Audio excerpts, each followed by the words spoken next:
Welcome to Presha law tutorial. Hello learners, कैसे हैं आप? आई होप आप अच्छे होंगे और अपनी स्टडी कर रहे होंगे। जैसा कि मैंने लेक्चर सीरीज स्टार्ट की है लीगल हिस्ट्री के ऊपर, जो कि सेकंड सेम जो आईपी यूनिवर्सिटी के जो सेकंड सेम है अपडेटेड सिलेबस के अकॉर्डिंग है। तो इस वीडियो में मैंने लास्ट में आपको ईस्ट इंडिया कंपनी के बारे में बताया था 1600 में कैसे ईस्ट इंडिया कंपनी जो है वो एक ट्रेडिंग कंपनी है और वो किस तरीके से इंडिया में आई थी। और उसने सबसे पहले जो सेटलमेंट है वो सूरत में किया था, फिर मद्रास, फिर बॉम्बे। तो आज जो हम पढ़ेंगे वो सेटलमेंट पढ़ेंगे सूरत में और मद्रास में। सो फर्स्ट आता है एडमिनिस्ट्रेशन ऑफ जस्टिस इन सूरत। हम कह सकते हैं कि इसमें हम पढ़ेंगे जो अर्ली सेटलमेंट हुआ था ईस्ट इंडिया कंपनी का सूरत के अंदर, वो कैसे हुआ था। तो ईस्ट इंडिया कंपनी ने इंडिया में अपनी पहली फैक्ट्री जो थी वो 1612 में मुग़ल एम्परर जो जहांगीर थे उस समय सूरत में स्थापना की थी। तो जो ये फैक्ट्री थी जो सूरत में इस्टेब्लिश हुई थी वो 1612 में हुई थी। और 1615 में जो सर थॉमस रॉय थे उनकी प्लीडिंग पर जो मुग़ल एम्परर थे जो जहांगीर थे, उन्होंने एक फरमान जारी किया था कि जो अंग्रेज़ हैं, मतलब जो ब्रिटिशर्स हैं, उनके अकॉर्डिंग जो उनके रिलीजन है या जो उनके कानून हैं या जो भी कोई डिस्प्यूट होता है कंपनी से रिलेटेड या उनके बीच में कोई भी डिस्प्यूट होता है तो उसको सॉल्व जो है वो प्रेसिडेंट करेगा, जो उनके द्वारा ही अपॉइंट होगा। मतलब वो इंग्लिश मैन ही होगा जो प्रेसिडेंट होगा, उनके जो आपस के जो भी डिस्प्यूट होंगे वही सॉल्व करेगा।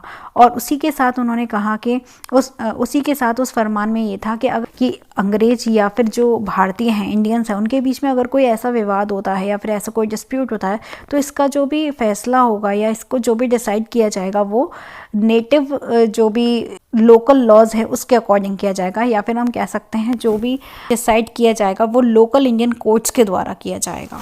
फिर बात आती है constitution and function of the factory. जो फैक्ट्री सूरत में डाली, मतलब उन्होंने डाली थी या फैक्ट्री जो इस्टेब्लिश की थी, उसका प्रशासन कैसा था, उसका एडमिनिस्ट्रेशन कैसा था। जो फैक्ट्री का जो एडमिनिस्ट्रेशन था वो प्रेसिडेंट और काउंसिल के द्वारा ही उसे चलाया जाता था, जो कि अपॉइंट किया गया था कंपनी के द्वारा। जो ईस्ट इंडिया कंपनी थी उन्होंने क्या काम किया था, अपॉइंट किया था प्रेसिडेंट और काउंसिल, जिससे कि वो सूरत की जो फैक्ट्री है उसको वो चला सके। और जो डिसीज़न जो भी लिया जाता था majority of member of council के अकॉर्डिंग लिया जाता, मतलब जो कंपनी का डिसीज़न था वही डिसीज़न होता था कंपनी का।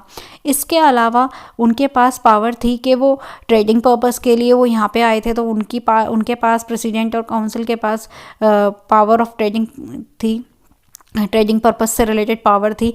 और साथ में उन लॉ एंड जस्टिस को भी एडमिनिस्टर करते थे, उन मतलब उसको देख रेख कर सकें। जो इंग्लिश पीपल थे वो गवर्न किए गए थे, मतलब जो इंग्लिश पीपल थे वो यहाँ पे वो ड्यूअल सिस्टम ऑफ लॉ को अपना रहे थे।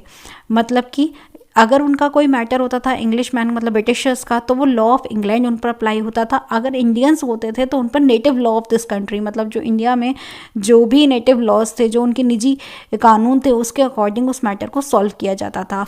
जो सूरत में जो सेटलमेंट था कंपनी का वो बहुत ज़्यादा प्रमुख था, मतलब बहुत ज़्यादा प्रोमिनेंस में था अंटिल 1617 तक। उसके बाद क्या हुआ कि सूरत में जो उस कंपनी का जो स्तर था वो गिरता चला गया। इसी वजह से जो भी सीट थी प्रेसिडेंट और काउंसिल थे, इसकी जो सीट थी, जो बैठक थी या फिर कह सकते हैं जो भी कंट्रोल था, उसको ट्रांसफ़र कर दिया गया बॉम्बे में। क्यों किया गया वो? क्योंकि जो सूरत थी उस टाइम पे वो अपना इम्पोर्टेंस खोती जा रही थी, ठीक है, क्योंकि वहाँ पे वो कंट्रोल नहीं कर पा रहे थे, एडमिनिस्ट्रेशन को नहीं चला पा रहे थे, उन्हें प्रॉब्लम हो रही थी ब्रिटिशर्स को। तो उन्होंने क्या काम किया, वो उन्होंने अपना जो प्लेस था उसको चेंज करके बॉम्बे कर दिया। देन आता है settlement in Madras. Settlement in Madras मतलब ईस्ट इंडिया कंपनी में जो है कंपनी का जो है वो सेटलमेंट मद्रास में कैसे हुआ। तो इसमें आते हैं आपके पॉइंट्स। तो सेटलमेंट इन मद्रास बिफोर 1726 से पहले जो मद्रास में जो सेटलमेंट हुआ था ईस्ट इंडिया कंपनी का वो कैसे हुआ। तो 1639 में फ्रांसिस डे के नाम से एक ब्रिटिशर था, उसने पीस ऑफ लैंड एक्वायर कर लिया था हिंदू राजा से। जो वहाँ पे हिंदू राजा था मद्रास में उस वक्त, तो उससे पीस ऑफ लैंड ले लिया था ईस्ट इंडिया कंपनी के लिए। उसके बाद उस कंपनी को एक तरीके से उसने एक फोर्टिफाइड फैक्ट्री बनाई थी जिसमें इंग्लिशमैन और अदर यूरोपियंस वर्क करते थे। उसने इस तरीके से फैक्ट्री बनाई कि उसमें एक दीवार खड़ी कर दी, मतलब कि एक तरह से उन्होंने एक एरिया बना लिया जिसमें वो काम करते थे, ठीक है। जो इंग्लिश मैन थे वहीं पे ही रहते थे और उस एरिया को उन्होंने नाम दिया वाइट टाउन। और जो पीपल जो उस विलेज में, मतलब जो बाहर जो विलेज में उसमें रहते थे, उसी एरिया में पटनम नाम के गांव में जो रहते थे जिसमें इंडियंस ही थे, तो उनको कहा गया ब्लैक टाउन। तो ये कह सकते हैं जो इंडियंस थे उनको कहा गया ब्लैक टाउन, उनका एरिया को ब्लैक टाउन कहा गया। और जो उन्होंने एरिया लिया था, जो भी फोर्ट बनाया था उन्होंने, उसको कहते थे वाइट टाउन। जो होल सेटलमेंट था उसके अंदर, जो मद्रास का होल सेटलमेंट था उसके अंदर वाइट टाउन और ब्लैक टाउन ये दो टाउन्स रहती थी। इन दोनों से मिलकर ही बना था मद्रास।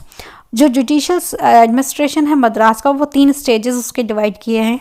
फर्स्ट स्टेज में आता है 1639 से लेकर 1665, इस पीरियड के लिए जो भी वहाँ पे एडमिनिस्ट्रेशन ऑफ जस्टिस चल रहा था वो बताया गया है। देन सेकंड स्टेज में 1665 से 1683, थर्ड स्टेज में 1683 से लेकर 1726।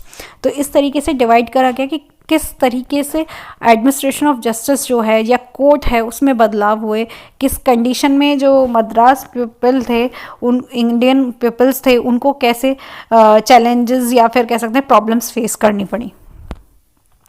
फर्स्ट स्टेज में आता है 1639 से लेकर 1665 तक। ये 1665 से पहले जो है मद्रास को प्रेसिडेंसी टाउन नहीं माना गया था।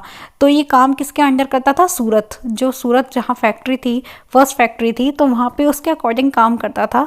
उसके बाद क्या हुआ, जो एडमिनिस्ट्रेटिव हेड है उसे एजेंट बनाया गया और उसका काम क्या था कि वो भी जो भी सेटलमेंट ऑफ डिस्प्यूट थे उसके द्वारा ही सॉल्व किए जाते with the help of council. और जो सीरियस क्रिमिनल केसेस थे वो कंपनी अथॉरिटी सॉल्व करती थी for the company authority solve करती थी इंग्लैंड में फॉर एडवाइस उनकी ली जाती थी, उसके बाद ही उन मैटर्स को सॉल्व किया जाता था। बट उसमें भी कुछ डिफेक्ट्स थे। जो जुडिशियल पावर थी एजेंट की या फिर उनकी काउंसिल की, वो बंद हो गई थी, वैगी हो गई थी, इनडेफिनेट थी और डिले भी होने लगी थी, क्योंकि उनके पास कोई एलिमेंट्री नॉलेज नहीं थी लॉ के बारे में। और ये भी कह सकते हैं कि जो भी इंग्लैंड के लॉज थे उनके बारे में उनको कोई ज़्यादा नॉलेज नहीं थी। वो सिर्फ मर्चेंट थे, ट्रेडर्स थे और यहाँ पे व्यापार करने आए थे, इस वजह से उन्हें लॉ की नॉलेज नहीं थी। इसी वजह से यहाँ पे सेपरेशन ऑफ पावर्स नहीं थी, मतलब कि जुडिशरी और एग्जीक्यूटिव के बीच में कोई सेपरेशन नहीं था इनकी पावर्स के बीच में। जो प्रेसिडेंट था सूरत फैक्ट्री में और जो मेंबर थे उसके काउंसिल में, उन्होंने एक कोर्ट कॉन्स्टिट्यूट की जिसके अंदर जो डिस्प्यूट था वो सॉल्व किया गया। वो सॉल्व किया जाता था इंग्लिश मैन के बीच में, जो भी डिस्प्यूट होते उन्हें सॉल्व किया जाता था उनके इंटरेस्ट के अकॉर्डिंग, उनके लॉज और कस्टम के अकॉर्डिंग। और इसी कोर्ट के अंदर क्या होता था, जो सिविल और क्रिमिनल केस थे वो डिसाइड किए जाते थे। जो कैपिटल ऑफेंस है वो डील की जाती थी ज्यूरी के द्वारा, और क्योंकि सेपरेशन नहीं था एग्जीक्यूटिव और जुडिशरी के बीच में, जो प्रेसिडेंट थे और मेंबर ऑफ काउंसिल थे वो डिसाइड करते थे केसेस को। और जो जस्टिस एडमिनिस्ट्रेट किया जाता था वो मर्चेंट के द्वारा ही किया जाता था। और मर्चेंट क्या थे, मर्चेंट को नॉलेज तो थी नहीं एलिमेंट्री इंग्लिश लॉ की, ठीक है, elementary knowledge of English law की, तो वो अपने अकॉर्डिंग डिसाइड करते थे। जो केस को डिसाइड किया जाता था वो अकॉर्डिंग टू विजडम और कॉमन सेंस के अकॉर्डिंग वो अपना डिसाइड कर लेते थे। और जो नेटिव जजेस थे वो करप्ट हो गए थे, ब्राइबरी जो थी वो ज़्यादा बढ़ गई थी, और इसी वजह से जो लॉ एंड जस्टिस का है उसका कोई कहते ना महत्व नहीं था। इसके बाद जो सूरत है उसको चीफ ट्रेडिंग सेंटर रहा वो 1687 तक, क्योंकि जब वो ट्रांसफ़र हो रहे थे राइट्स, जब प्रेसिडेंट और प्रेसिडेंट काउंसिल जब ट्रांसफ़र हो गए थे वहाँ पे बॉम्बे में, तो तब उससे पहले तक भी काफ़ी टाइम तक चीफ ट्रेडिंग जो सेंटर था उन्होंने 1687 तक उसको ही माना, सूरत को ही माना। बट क्या था, धीरे धीरे उन्होंने अपना जो इम्पोर्टेंस है वो खो दिया।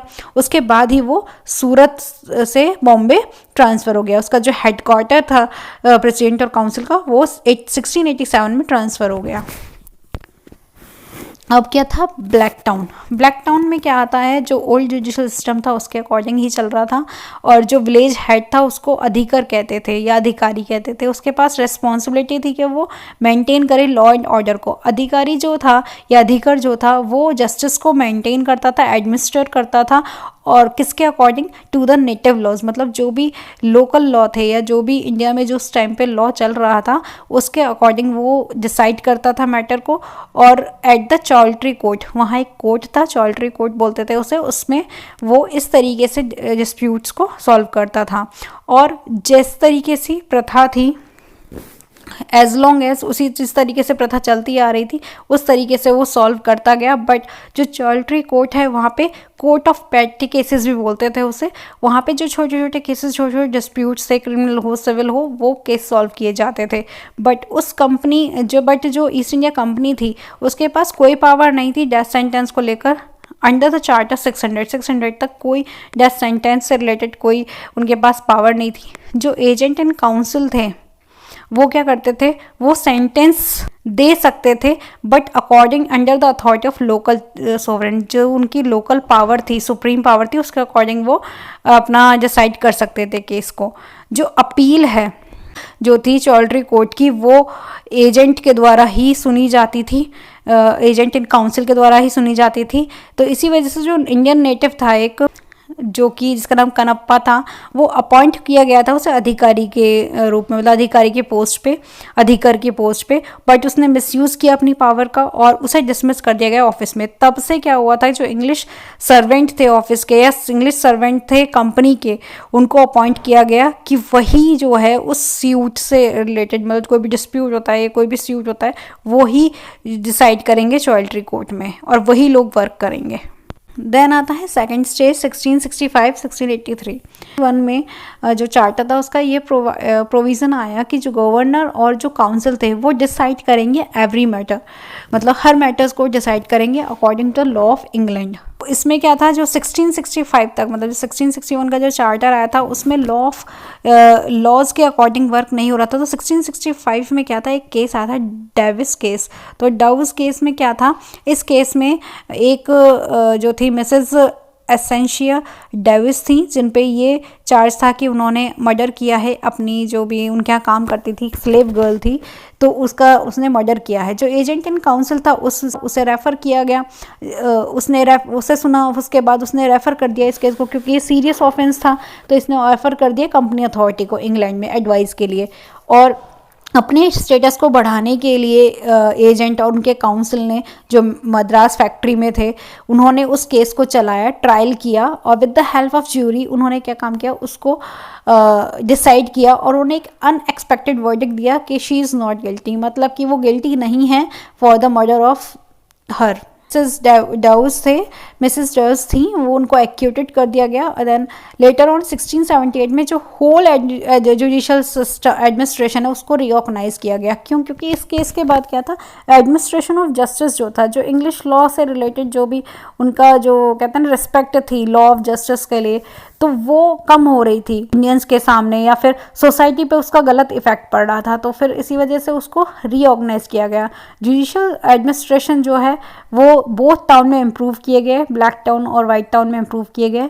इसके बाद जो 1678 में गवर्नर और काउंसिल थे, ये रिजोल्यूशन निकला कि वो बैठक करेंगे, मतलब सेटिंग करेंगे कोर्ट के लिए 2 दिन वीक में, जिसमें कि वो डिसाइड करेंगे केसेस सिविल और क्रिमिनल मैटर का with the help of jury 12 man. 12 लोगों की एक ज्यूरी होगी, उसके हिसाब से वो उनके साथ बैठ के उस मैटर को सॉल्व किया जाएगा, मतलब डिसाइड किया जाएगा। जो भी कोर्ट होगी उसको कहा जाएगा high court of judicature. High court of judicature जो है, इस कोर्ट में इंपॉर्टेंट केसेस डिसाइड किए जाएंगे सिविल और क्रिमिनल मैटर्स के, और अपील को सुना जाएगा against the decision of the Choultry court. जो भी चौल्ट्री कोर्ट में डिसीजन हुए उसके अगेंस्ट जो भी अपील दी गई है वो हाई कोर्ट ऑफ जुडिकेचर सुनेगा। देन उसके बाद आता है वाइट टाउन और ब्लैक टाउन। वाइट टाउन क्या होता है, वाइट टाउन में जो court of governor and council है उसे डिक्लेयर किया गया हाई कोर्ट ऑफ जुडिकेचर। अब क्या था कि जो इस जितने भी केसेस थे बोथ टाउन से related with the help of jury वो सुनते थे, और जो भी अपील थी चौल्ट्री कोर्ट की वो गवर्नर एंड काउंसिल सुनते थे, और उसको डिसाइड किया जाता था उन केसेस को अकॉर्डिंग टू इंग्लिश लॉ। और ये कोर्ट 2 दिन, मतलब पूरे वीक में 2 दिन बैठती थी। फिर आया ब्लैक टाउन की, फिर आता है ब्लैक टाउन। चौल्ट्री कोर्ट को रीऑर्गेनाइज किया गया, नंबर ऑफ जजेस 2 से 3 कर दिए गए, और जितने भी जजेस थे वो इंग्लिश मैन थे, और एटलीस्ट 2 जो जजेस थे वो बैठक करते थे या बैठते थे उस कोर्ट में 2 दिन हर वीक में। देन उसके बाद जो टॉलटरी कोर्ट है उसके पास एम्पावर थी कि वो पेटी क्रिमिनल केसेस को सुने, और जितने भी पेटी सिविल केसेस हैं जैसे up to the value of 50 pagodas, मतलब जो वैल्यू थी 50 पगोडाज मतलब होता है एक कॉइन होता है, ठीक है, जिसे 1 गोल्ड कॉइन बोलते हैं, तो उसके अकॉर्डिंग जितनी भी वैल्यू थी उसके वो सुनते थे। और जो केसेस होते थे हायर वैल्यू की with the consent of parties उनको वो सुना जाता था। और अगर वो केस नहीं डिसाइड कर पाते थे तो उसके बाद वो क्या होता था, हाई कोर्ट ऑफ जुडिकेचर के यहाँ उसकी केसेस को डिसाइड किया जाता। अगर कोई अपील करता है तो वो हाई कोर्ट ऑफ जुडिकेचर वहाँ पर अपील कर सकता था। उसके बाद आता है थर्ड स्टेज 1683 से लेकर 1726 में। इसके अंदर क्या आता है, एडमायरल्टी कोर्ट। इस कोर्ट के अंदर क्या होता है, 1683 में जो किंग चार्ल्स सेकंड थे उन्होंने इशू किया चार्टर। इसके अंदर जो कंपनी थी वो court of Admiralty in India, मतलब जो कोर्ट ऑफ एडमिरल्टी थी उसको इंडिया में इस्टेब्लिश किया गया। कोर्ट ऑफ एडमिरल्टी इसको ऑथराइज था कि वो ट्रेडर्स के लिए जो भी केसेस हैं, जो भी मैटर्स हैं उनको ट्रायल करे, और जिसने भी वेरियस जो भी क्राइम्स हैं मतलब रिलेटेड टू हाई सीज, जो भी समुद्र से रिलेटेड जो भी क्राइम्स हैं उनको वो डिसाइड करे। जो कोर्ट है उसके पास एम्पावर थी कि वो जो केसेस हैं उनको सुने और डिटरमाइन करे, और जो भी मैरीटाइम या फिर मर्केंटाइल ट्रांजैक्शन से रिलेटेड जो भी केसेस थे उनको डिसाइड करे। कोर्ट के पास ये भी ऑथराइज था कि वो डील करे जितने भी केसेस हैं for feature of ship, piracy, trespass, injuries, और जो रॉन्ग हैं, या फिर जो शिप से रिलेटेड, मतलब अगर कोई किसी ने शिप दूसरे की शिप को कब्जा कर लिया है, तो इस तरीके के जो केसेस थे उस केसेस को सुना जाए। कोर्ट थी वो चलती थी या वो गाइड की जाती थी by the law and custom of merchant के अकॉर्डिंग की जाती थी, और इसके अंदर रूल ऑफ इक्विटी और गुड कंसाइंस के अकॉर्डिंग काम होता था in the task of the administration of justice के एडमिनिस्ट्रेशन ऑफ जस्टिस के लिए, इसके टास्क को पूरा करने के लिए वो इस तरीके से केस को डिसाइड करते थे। जो प्रोविज़न था चार्टर ऑफ 1683 में इसको रिपीट किया गया, और जो जेम्स सेकंड थे इन अ चार्टर इनको इशू करा गया 1686 में। 10 जुलाई 1686 में जो कोर्ट ऑफ एडमिरल्टी है उसको इस्टेब्लिश किया गया मद्रास में। जॉन ग्रे जो है वो अपॉइंट किए गए एज अ जज ऑफ कोर्ट, और उनको असिस्ट करने के लिए 2 अदर इंग्लिश मैन को भी अपॉइंट किया गया जो कि असिस्टेंट का काम करेंगे। और 22 जुलाई 1687 में इसको इस्टेब्लिश किया गया। इनको अपॉइंट करने के बाद वो कोर्ट में अपना सिटिंग करने लगे, या कह सकते हैं केस डिसाइड करना शुरू कर दिया। और जो सर जॉन बिग्स थे वो एक प्रोफेशनल लॉयर थे सिविल लॉ में, उनको अपॉइंट किया गया एज अ जज, जो कि एडवोकेट इन चीफ जज ऑफ द कोर्ट थे, क्योंकि उन्हें नॉलेज थी, प्रोफेशनल लॉयर थे। क्योंकि पहले तो मर्चेंट्स ही उनको डिसाइड कर रहे थे, बट बाद में क्या था, एक प्रोफेशनल लॉयर थे उनको भी अपॉइंट किया गया एज अ जज। देन उसके बाद क्या था, जो भी गवर्नर और काउंसिल थे उन्होंने जुडिशियल फंक्शन करना बंद कर दिया, और जो भी सेटिंग थी कोर्ट में उनमें उन्होंने करना बंद कर दिया। मतलब आप कह सकते हो एडमिनिस्ट्रेटिव कोर्ट है जो उनके पास ही सारे जुरिडिक्शन आ गया, वो मर्केंटाइल और मैरीटाइम केसेस के साथ साथ जो भी सिविल और क्रिमिनल केसेस थे उनको भी डिसाइड करने लगी, अपील्स भी सुनने लगी जो मेयर कोर्ट थे उनकी, और वो एक जर्नल कोर्ट ऑफ सेटलमेंट बन गया। एडमिनिस्ट्रेटिव कोर्ट जो है फंक्शनिंग रेगुलरली कर रही थी 1704 तक, बट उसके बाद क्या है, उसने सिटिंग करना या फिर बैठक करना उसने रेगुलर बेसिस पे बंद कर दिया। उसके बाद वो डिसअपियर हो गई। इससे क्या था, जुरिडिक्शन जो है वो वापस ट्रांसफ़र हो गई गवर्नर एंड काउंसिल के पास, मेयर कोर्ट। 1687 में कंपनी ने इस्टेब्लिश किया मद्रास कॉरपोरेशन, और जो मेयर कोर्ट था वो एक पार्ट था उस कॉरपोरेशन का। 1686 में मद्रास गवर्नमेंट जो है उन्होंने टैक्स लेना, मतलब हाउस टैक्स लेना शुरू कर दिया था मद्रास सिटी पॉपुलेशन से, जिससे कि वो सिटी वॉल को रिपेयर करा सके। बट जो पीपल थे मद्रास के, लोकल पीपल थे, उन्होंने टैक्स पे नहीं किया। इससे कंपनी को बहुत प्रॉब्लम हो रही थी और ये डिफ़िकल्टीज़ बढ़ रही थी कि वो टैक्स को कैसे कलेक्ट करें। इसके बाद कंपनी ने डिसाइड किया कि टैक्स कलेक्शन को इजी बनाने के लिए एक बॉडी उन्होंने फॉर्म करी, जिसके अंदर इंग्लिशमैन और लोकल इंडियंस पॉपुलेशन दोनों एक ऑफिशियल का काम करेंगे और ये बहुत इजी हो जाएगा, जिससे कि वो कंपनी जो ऑफिशियल्स हैं वो कलेक्ट करेगी टैक्स। इसके अंदर कॉरपोरेशन जो ये कॉरपोरेशन है, मेयर कॉरपोरेशन जो है, इसका एग्जिस्टेंस सितंबर 1968 में हुआ था, जिसके अंदर एक मेयर, 12 एल्डरमैन और 60 to 120 बर्गिसेस थे। बर्गिसेस मतलब एजेंट, ऑल्डरमैन का मतलब होता है एक हेड, और मेयर जो उन दोनों को देख रेख करेगा। मतलब ये जो डिसाइड किया जाता था एवरी ईयर न्यू मेयर बना इलेक्टेड किया जाता था एल्डरमैन से, जो 12 एल्डरमैन से उसमें से ही एक मेयर बना दिया जाता था और एल्डरमैन और बर्गिस के द्वारा उसको इलेक्ट किया जाता था। और कोई रिटायर मेयर है उसको भी री इलेक्टेड किया जा सकता था एल्डरमैन और बर्गिस के द्वारा। एल्डरमैन और बर्गिस के पास पावर थी कि वो मेयर को रिमूव कर सकता है अगर उसने परफॉर्म ड्यूटीज़, अपनी ड्यूटीज़ को परफॉर्म करने में अगर वो एबल नहीं है। इंग्लिशमैन ही मेयर बनेगा। एल्डरमैन जो है वो ऑफिस जब तक रख सकता है जब तक कि वो सिटी मद्रास में रहता है। इनडायरेक्टली हम कह सकते हैं कि वो लाइफ लॉन्ग वहाँ पर ऑफिस में रह सकता था। मेयर जो था वो बर्गिस जो है वो होल्ड कर सकता है, पावर होल्ड करता था पावर टू रिमूव ऑल्डरमैन। मतलब कि बर्गिस जो था उसके पास पावर थी कि वो अल्डरमैन को रिमूव कर सकता था, बट अगर वो परफॉर्म ठीक से नहीं करे तो। जो चार्टर थे वो अपॉइंट करके गए थे 29 बर्गेसेस। जो रिमेनिंग बर्गेसेस थे वो अपॉइंट किए जाते थे मेयर और एल्डरमैन द्वारा। मतलब ये कह सकते हैं एक दूसरे को वो अपॉइंट करते थे, उसके अकॉर्डिंग ही कॉरपोरेशन काम करती थी। और जो उसमें से 60 बर्गेसेस में से जो एक होता था उसे कास्ट हेड बनाया जाता था, जो कि सेलेक्ट किया जाता था बर्गेसेस की द्वारा। मतलब कास्ट हेड बनाया जाता था 60 में से एक, और उसको एक सेलेक्ट करता था कि बर्गेसेस है, मतलब कि ये इस तरीके से काम करेगा। देन जो नेचर था फर्स्ट कॉरपोरेशन का नेचर था वो ये था कि वो मेयर और जो 3 सीनियर एल्डरमैन थे वो जस्टिस ऑफ पीस की तरह काम करेंगे।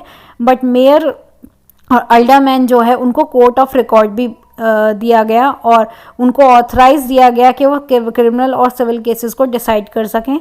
इसी वजह से इस कोर्ट को मेयर कोर्ट कहा गया।